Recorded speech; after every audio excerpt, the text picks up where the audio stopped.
Well, hello everyone. This is Frank Leone, Ryan's dad, and welcome to another episode of Frank Friday's Redo. In this case, we are interviewing various friends of Ryan's from the Santa Barbara area that know him well. And hopefully you saw the last episode we did with Jeff DeRose. And now we have Preston Scott, who Ryan initially met when they were both sixth grade students at the Marymount School in Santa Barbara, private school here that Ryan was in from 6th to 8th grade. So Preston, welcome and good to see you. It's great to see you, Frank. And could you tell us, first of all, do you remember how you originally met Ryan and what you thought of Ryan back on day one? Well, I remember the first time I saw Ryan.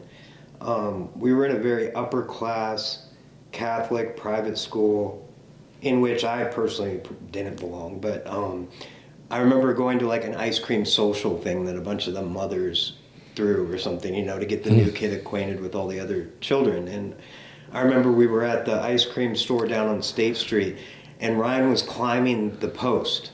He was climbing the post outside the ice cream store. And I remember seeing him at the top of the post. And other people were like, "Who's this weirdo?" And I'm like, "Hey, he seems kind of cool, you know? That's my kind of dude, out of the box, just like, I'm going to climb this pole." Okay. Random stuff. That's when I remember meeting Ryan. And during the 3 years that you were together at Marymount, or perhaps slightly less than 3 years, tell us about your relationship with Ryan. How was Ryan during those days? How did he evolve over time from a sixth grader to a eighth grade graduate? Well, there were always so many interesting things about Ryan.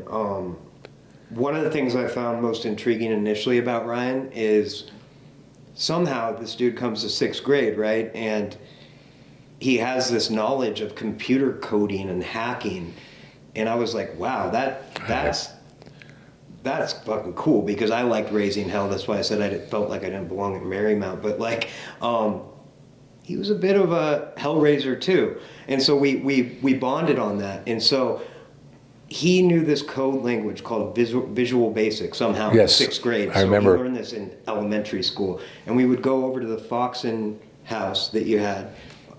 That old house you had, and we would watch Hackers, War Games, all those old school movies, and Ryan would teach me how to write these computer programs that would basically fuck people's computers up. It was back in the AOL dial-up days, and we made these things called punters and mass mailers and servers were like the initial version of Napster and then LimeWire and that sort of thing. So like we were part of this movement that was like very, pro software piracy, hacking, rebellious, and we learned how to code in Visual Basic. And his nickname was Panic, and mine was Shocker. And and we would raise hell. I remember one time Ryan showed me this tool called a pager bomber. This is back, I'm dating myself, but whatever. This is back when pagers were a big thing.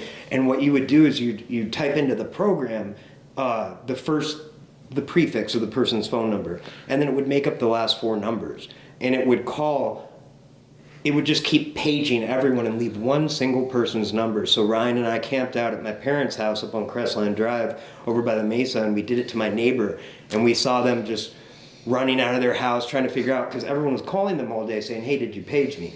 Did you page me?" And Ryan and I were just, I'm sure he enjoyed that very much. Yeah, he did. So when I think of you and Ryan at Marymount, think of two Jack Nicholsons in One Flew Over the Cuckoo's Nest.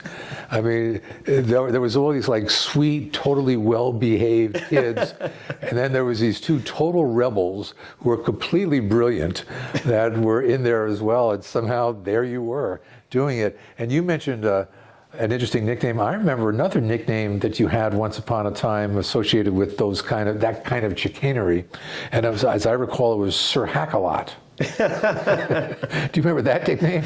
Sir Hack-A-Lot. That was my nickname? That was your nickname. At least that's what people were calling you behind your back, Sir Hack-A-Lot. Yeah, I mean, we would get down. We would definitely get down.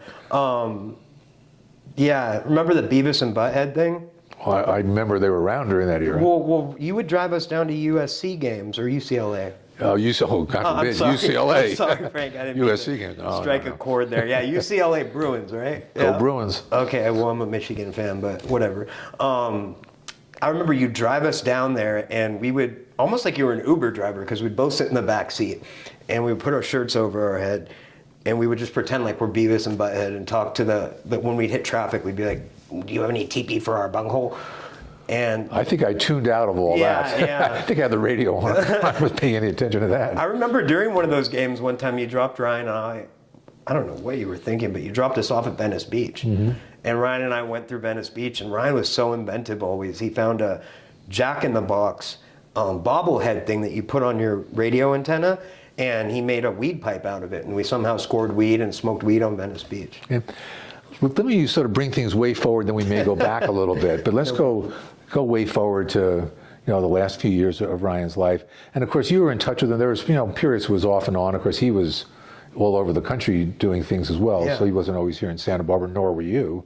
You were in various places. But first of all, fairly briefly, sort of let the people that are watching know sort of your addiction history, because, and I'm very proud of you right now because you've been sober for a nice period. Yeah. But just tell us a little bit about the addiction history, and at the end of the day, what do you think drove you to what is now hopefully, a very long-term sobriety? Recovery, yeah.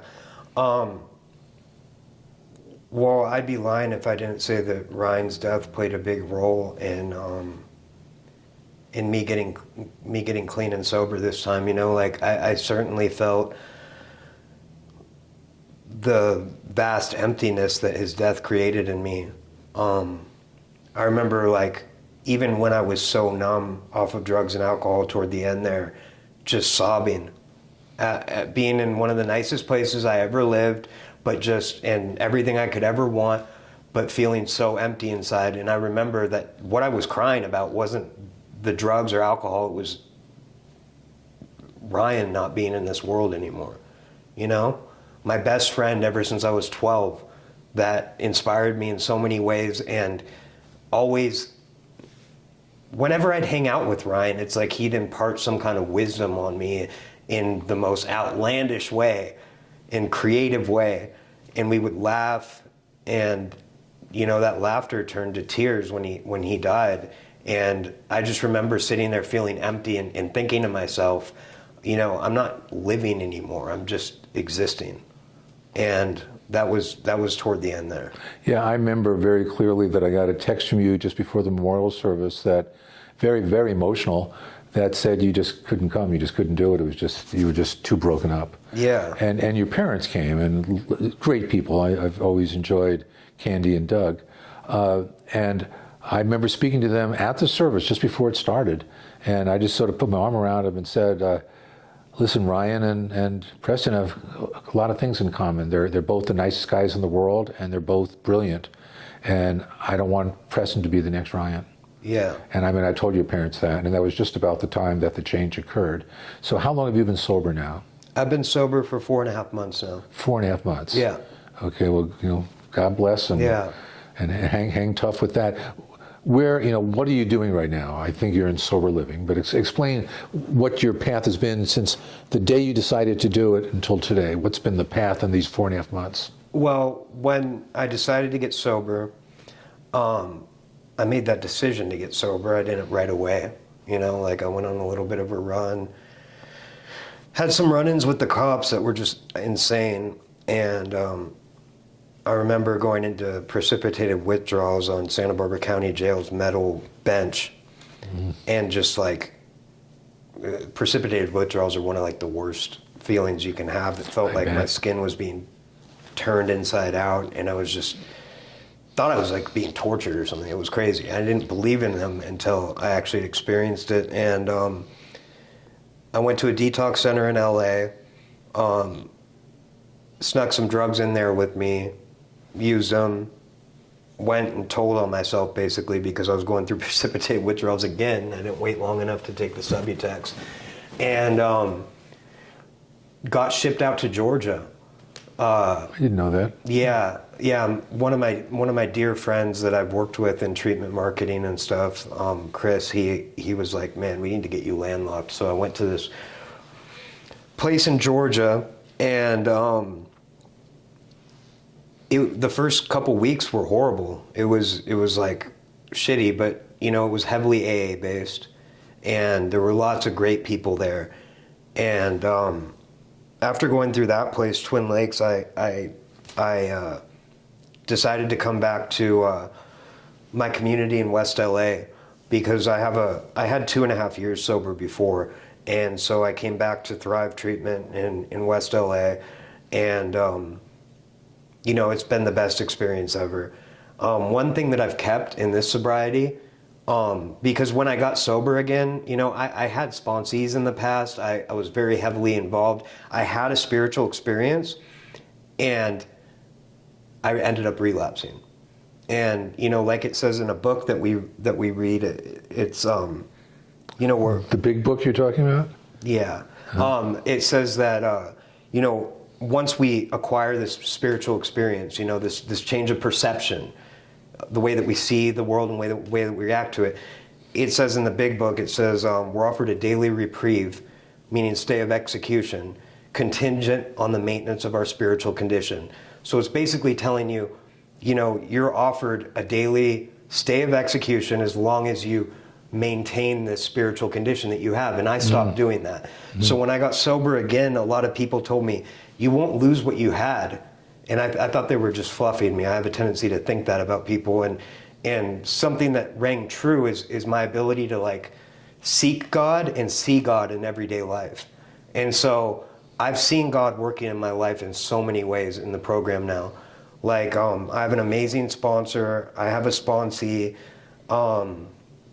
I'm working again, and you know, my life's like a dream right now. Right. Well, good. It's wonderful to hear. And you know, when we interviewed Jeff 4 or 5 weeks ago, much the same message. It was sort of spirituality that finally got him over the hump. Yeah. I want to switch back to something else. Then I want to get back to the last months of Ryan's life, but I want to switch to something a little bit more upbeat.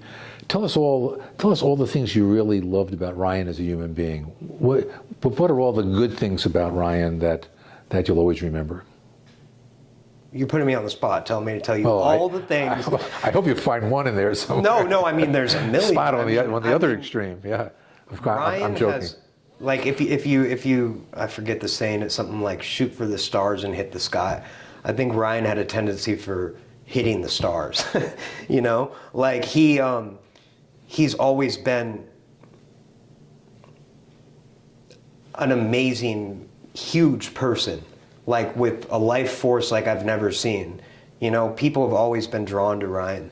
Ryan's always been loving and funny and edgy and very against the grain, like punk rock, if you want to say it like that. And I love that about him. Mm-hmm. You know, he had such an interesting sense of humor.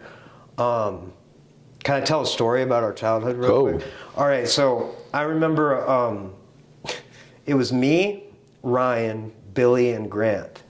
And Billy and Grant were very sheltered, Montecito type boys.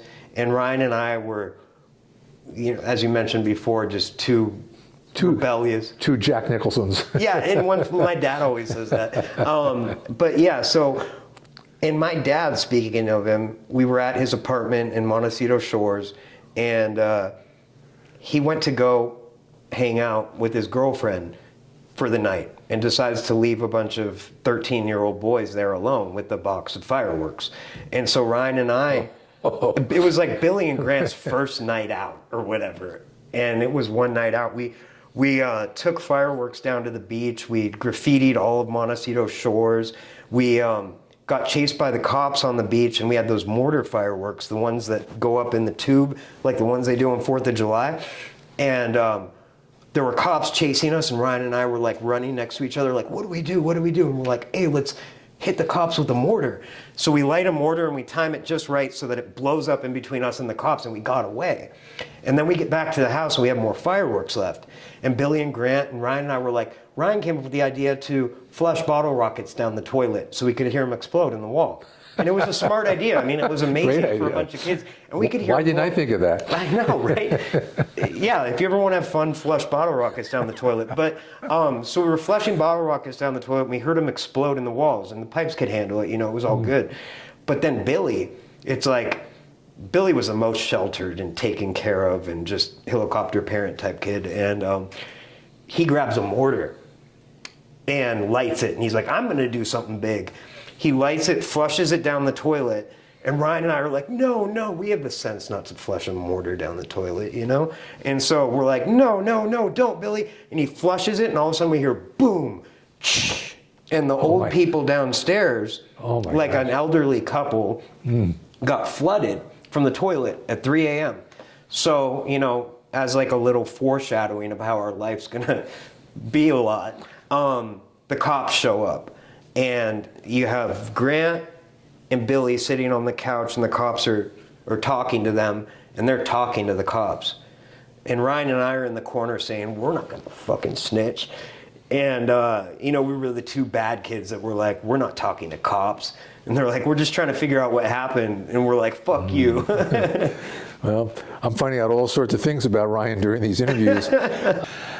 Preston, I'd like to sort of switch it for a second. Let's say that you could speak directly to Ryan right now. The phone, he's calling from wherever he may be, and you just have 30 seconds to speak to him. What would you say to Ryan if you could speak with him for only 30 seconds right now? And never see him again? Well, we don't know that. Very possibly. I'd say, Ryan, I love you. What do you want me to do for Karina, Nico, and Wylan? What do you want me to do for Frank and Diane? What do you want me to do for you? That's very good. good. Give me a mission, something to honor you. That's a very good point. And speaking of Karina, I remember one point you were telling me a story about how they really came to your side when you needed at one point. Do you remember that story, and can you elaborate on that? I remember I went through, a really hard breakup, and it was a girl I had a crush on ever since I was like 12, and I remember Ryan. I told him, and he had Nico and Karina, and they were living in the Valley. I was all the way in Orange County, and he's like, "We're coming tonight," and I'm like, "What do you mean?" And he's like, we're coming tonight, and we're going to go stay in a resort in Laguna Beach, and you're going to hang out with Nico and Karina and I, and you're going to be on my Patreon. And I was like, okay, man. I was sitting alone in a place that my girl and our little dog Monkey just moved out of, and I was so alone and hurt, and I wasn't in a good place.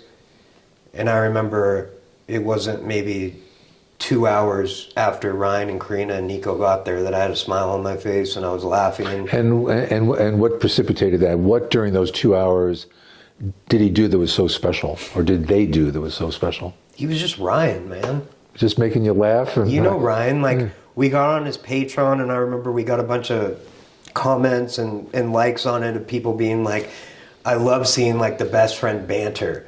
Because I think we were like yelling at each other or something and just like acting like an old married couple, just arguing about shit and just laughing about, it was never much with Ryan that he had to do. But he always did a lot, if that makes sense. Yeah, he had a big heart. Like you can sit with someone and have a conversation and just kind of be like, okay, I'm not that. I'm not going to see that person again. But Ryan was always someone you wanted to see again, someone you wanted to talk to again. Someone that always made me laugh. He made a lot of people laugh. Yeah, he did. Wonderful, wonderful sense of humor, to be sure. One major final question, and I want to talk about the last 4, 5, 6 months of Ryan's life. And I think I've shared this with you before, but in case I haven't, it's not totally clear in the autopsy exactly what the final cause of death was, because there was different things going on, but it basically came down to cardiac arrest that was precipitated by pneumonia. And if you look at his history at the end, he was off opioids for about a year. And he was on methadone, perhaps too large a dose of it, but was on methadone, and was really committed. He started his foundation, which was really, an anti-opioid crusade. He's very interested in that. The downside of that is that to sort of fill that space, I think he was using a lot of meth. And it sort of shows that meth, I mean, it's sort of known that meth can be very hard on the heart. And so my guess is that Ryan's, heart disease had a lot to do indirectly with his meth use, but he didn't die of an acute overdose. Having that said, you were with Ryan an awful lot during his last few months. Sort of talk about that period a little bit. What was he going through? What was he like?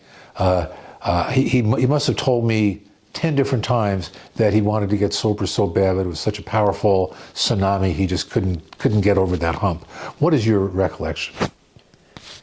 Well, I was just telling someone, because I even talk about Ryan, with the people that I'm surrounded with now, and I was just telling someone about a week ago that, Ryan's supposed to be here on this sobriety journey with me right now, because we actually had plans to get into a detox. I remember. Together. I remember.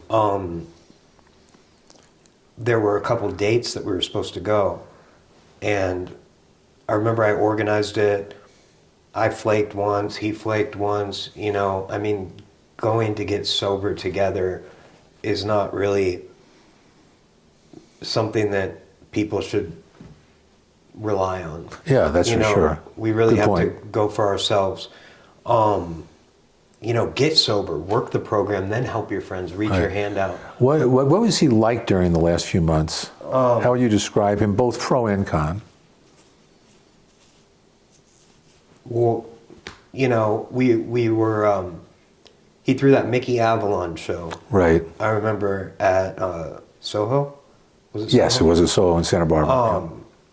That was amazing. We had the back room where just Ryan and I and a few other people were just hanging out, and we step out and there's a room full of people. He always had this ability, like no matter what he was doing as far as drugs go, to do big things, really big things. And, the last few months, we got in a couple arguments over little things, but Ryan and I always had a way of making up really quick. As far as the drugs he was doing and the extent of what he was doing, our using was separated towards the last few months. He had somebody else that was closer to him that was doing, they were getting drugs together, stuff like that. I myself was using pretty heavily as well in Orange County. But I remember even in the midst of that, we were always there for each other. We could always call each other. And I mean, our history goes so far back that even drugs and alcohol never separated that, and it's not super common. When you say Orange County, you were probably a good hour and a half, 2 hours away from Ryan. So it's not like you were neighbors, but yet you still... I remember one time he had an emergency on New Year's, and I went and helped him with that emergency. I was there. Yeah. I remember that day very well. Yeah. My gosh. I drove right there from, I think I was at a New Year's party in San Bernardino. Yeah, in fact, I saw you that day. Yeah. I was there. Yeah. I was there when you arrived. Yeah. I remember that. Okay, two super quickies. One, what one word more than any other word in your mind best describes Ryan? One word. Eccentric. Eccentric, okay. In a good way. Yeah. In a good way, eccentric. Yeah. And the last thing, and if you just look directly at the Patreon folks on the other side of the camera, what final word of advice or just a thought would you like to share with the people that are kind enough? These are the people that have stuck with Ryan through thick and thin. So, all of you out there, we greatly appreciate the fact you're still interested in Ryan's life. But what would you like to say to them in closing? Thank you for continuing to support Ryan's family, because that's the legacy that he's leaving behind. And keep watching, because I'm sure we're going to have a bunch more stuff. If you're struggling with drugs and alcohol, there's a much easier route to take life, there's plenty of places. You guys are always welcome to reach out to me, because helping other people is what I'm meant to do now. So, you at liberty to toss out an email address? Or whatever? Yeah, Instagram, go to Preston A. Scott. On Instagram, I'm in Venice. I'm also a big part of Muck Recovery. Muck Rock is a really big Venice street artist, and she's heavily involved in the recovery community. She's my sponsor, and we have a great, a great jam out there. You know, I have resources for treatment. I actually work in treatment center marketing as well, but my main goal is just to reach my hand out and help other people. That's what's going to keep me sober, and hopefully someday that's what will eventually help you on your road to recovery. And I have more fun now than I ever did. Like, I'm still fucking wild. I was just jumping off a 40-foot cliff in Malibu yesterday, so it's not like the fun dies, you know? And that's what Ryan would want. I'm sure if Ryan could talk to me on a phone call for 30 seconds, he'd be like, have fun, tear it up, be original, get creative, you know? And connect with people. He was people. Well, all good stuff, and I thank you for so many years of good friendship with Ryan as well. Yeah. But thank I got you, more Preston. stories if you ever want to check back in. Well, we may have Preston Scott too one of these days. Anyhow, goodbye, everybody, and thank you. Bye, thank you.